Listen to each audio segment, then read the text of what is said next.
visita, tenemos historiadores, pero además tenemos gente que se ha ocupado de una nueva colección de ediciones Futurock que justamente se concentra en la historia, por ahora, en la primera etapa del regreso de la democracia.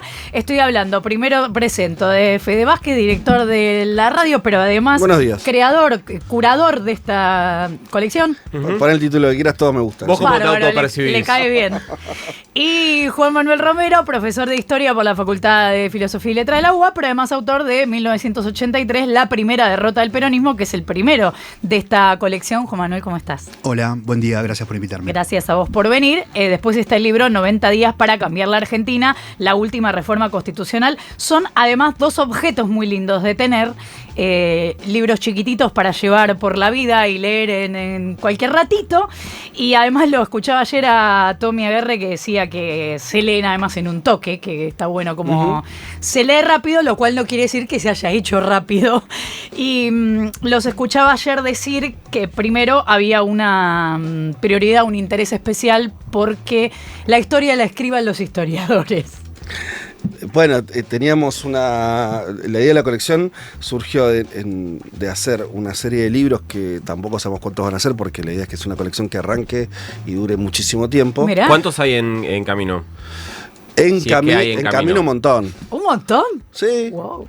En las ideas, después, si vos decís escribiéndose, Sí. hay uno que ya, por ahí si llegamos lo publicamos este mismo año, un tercero, y hay otros dos que ya están avanzados, y después hay proyectos de escritura, un montón.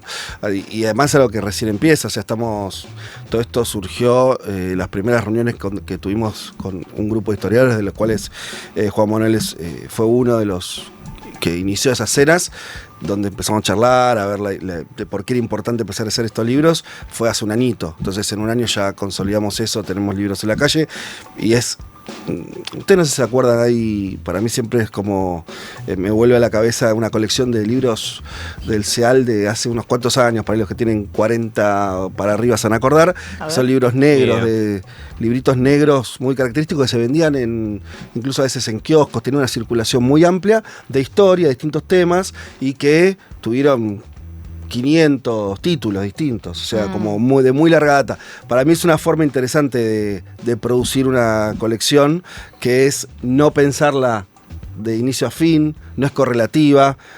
Estos dos libros, este sobre el 83, el otro sobre la reforma del 94, y el próximo va a ser sobre el primer peronismo, o sea, vamos a ir y venir en la línea histórica. Sí, así que, y la idea es que son todos, y por eso empezamos a juntarnos, historiadores jóvenes que están que no tienen una trayectoria pública por ahí muy conocida, pero que son de la disciplina. Nosotros queríamos que ser historiadores contando la historia.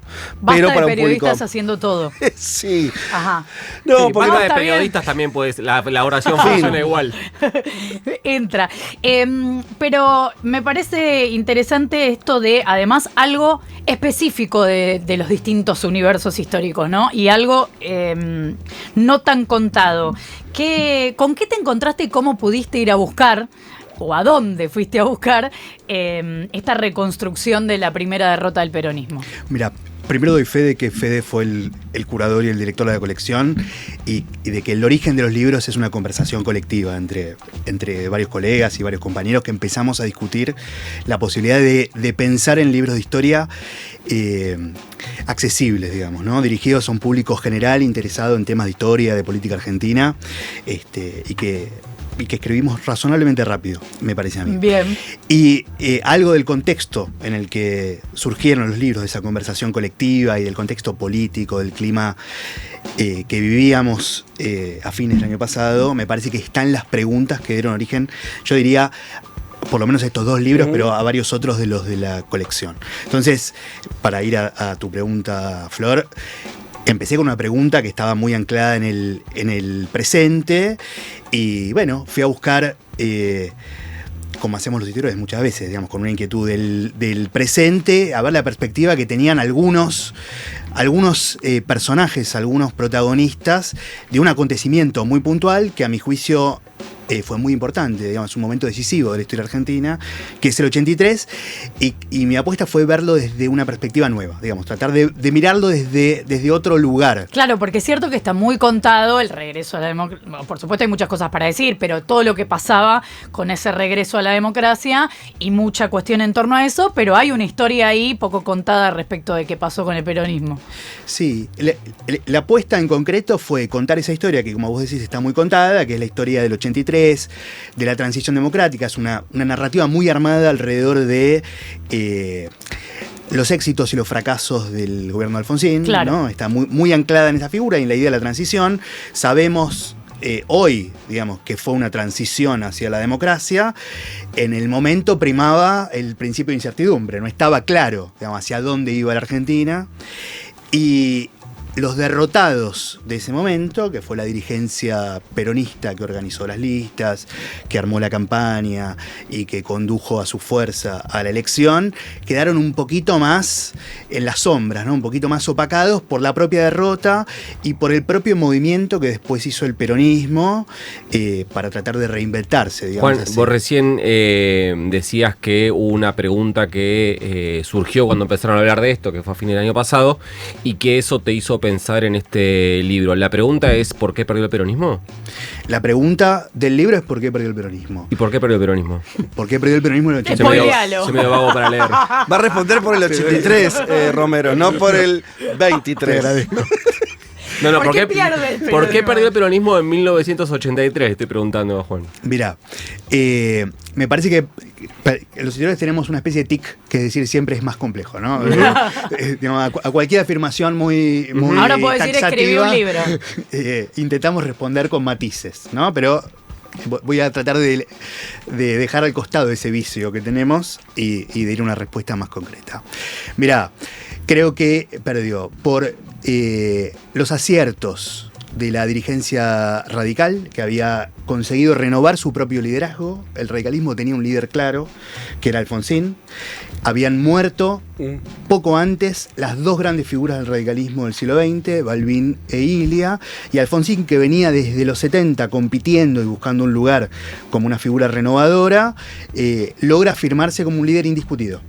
Gana taxativamente la primera interna que se hace en julio del 83 y queda parado como líder. Y además es una figura fresca, es un orador de talento, se rodea muy bien, arman una campaña muy profesional y todos esos aciertos contrastan con algunos de los vicios que tiene la campaña del peronismo, ¿sí? El peronismo tiene un estilo que para el momento es nostálgico, es anticuado, llega... No, pero dijimos que 2023 no. Sí.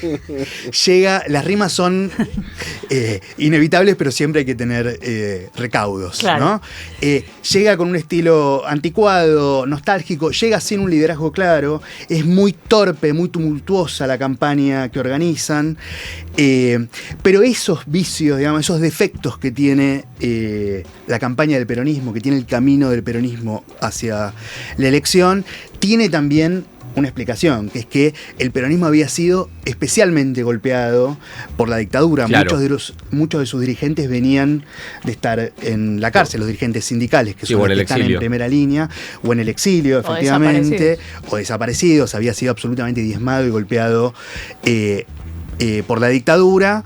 Entonces está muy limitado para el ejercicio de la política democrática y para leer ese contexto del modo en el que lo hace, yo diría con acierto, el alfonsinismo.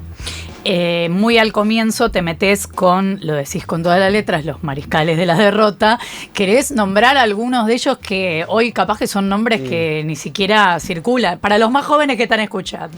Sí. La fórmula Mariscales de la Derrota se empezó a usar inmediatamente después de la derrota, ¿no? Apenas el peronismo pierde en diciembre del 83, se empieza a usar esa idea. Y los Mariscales de la Derrota fueron, digamos así, los dirigentes sindicales de primera línea que habían armado las listas y que habían armado las candidaturas. Fundamentalmente Lorenzo Miguel, Herminio Iglesias, que fue el candidato a gobernador por la provincia de Buenos Aires, y el candidato a presidente, que era una figura moderada, no una figura del sindicalismo, pero sí había sido puesto ahí por Lorenzo Miguel y por los dirigentes sindicales, que fue Ítalo Luder, que estaban asociados además a la experiencia muy frustrada del último gobierno peronista, que es el que derroca la dictadura del 76. Entonces son esas figuras, Luder, Lorenzo Miguel, Herminio Iglesias. Desde el 55 el peronismo había estado muy sostenido por la estructura sindical, ¿no? En el 55 se proscribe la participación política del peronismo, se prohíben sus símbolos. Entonces toda la pata política, la línea política del peronismo queda muy marginada, y son los sindicatos los únicos que mantienen su estructura y los que sostienen vivo al peronismo y los que encabezan en muchos sentidos lo que fue la resistencia peronista, ¿no? Toda esa experiencia de los sindicatos los pone en un lugar de mucho protagonismo. Todavía en los 70 habían sido protagonistas también de la resistencia a la dictadura, el movimiento obrero lo había sido, y los pone en un lugar decisivo en el 83.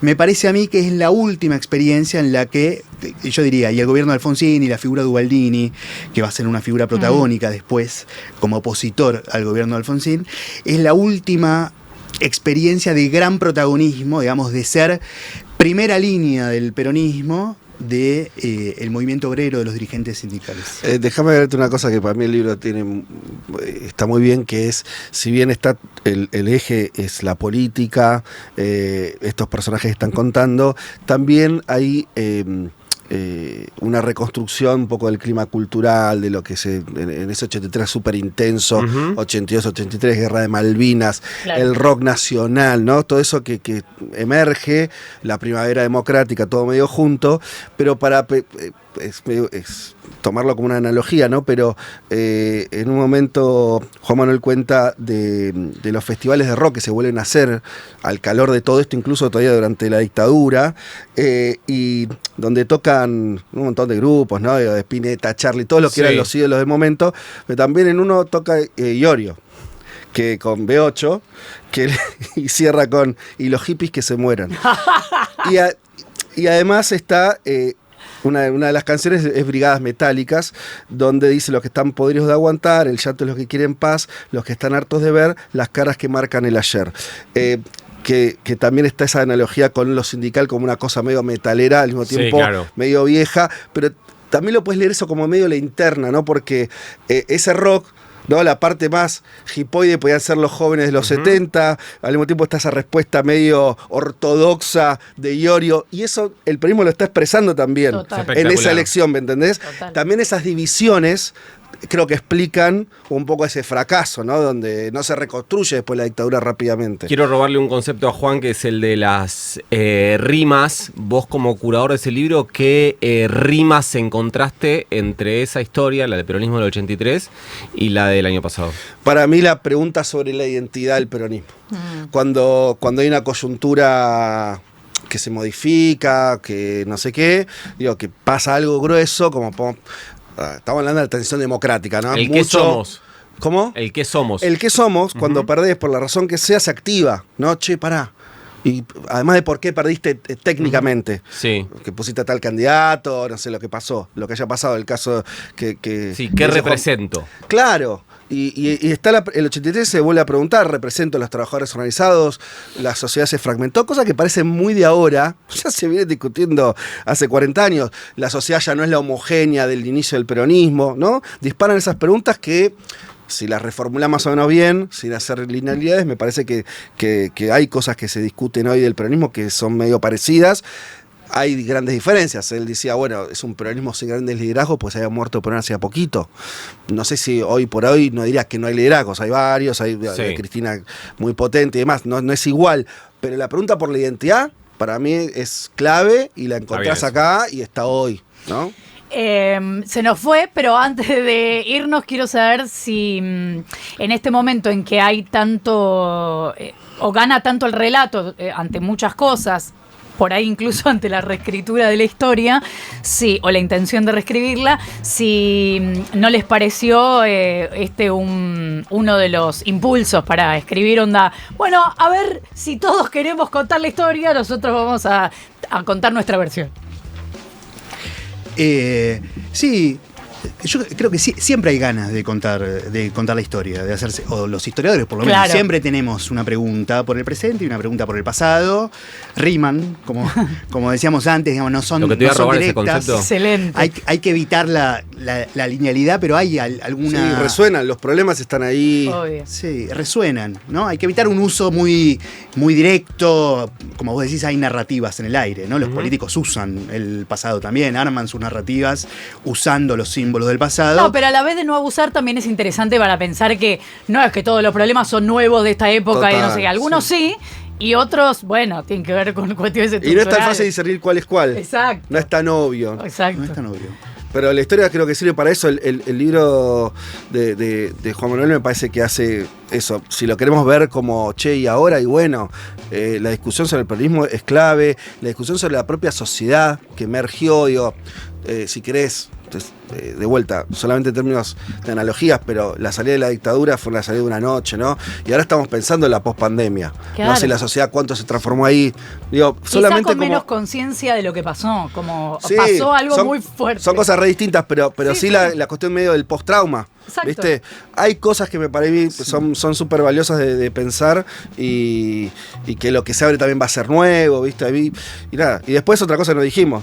Otra cosa que nos propusimos, que los libros sean baratos, accesibles, como dijo con más elegancia ¿A cuánto Romero. están, sabes? 16 lucas. Ah, bien, bien.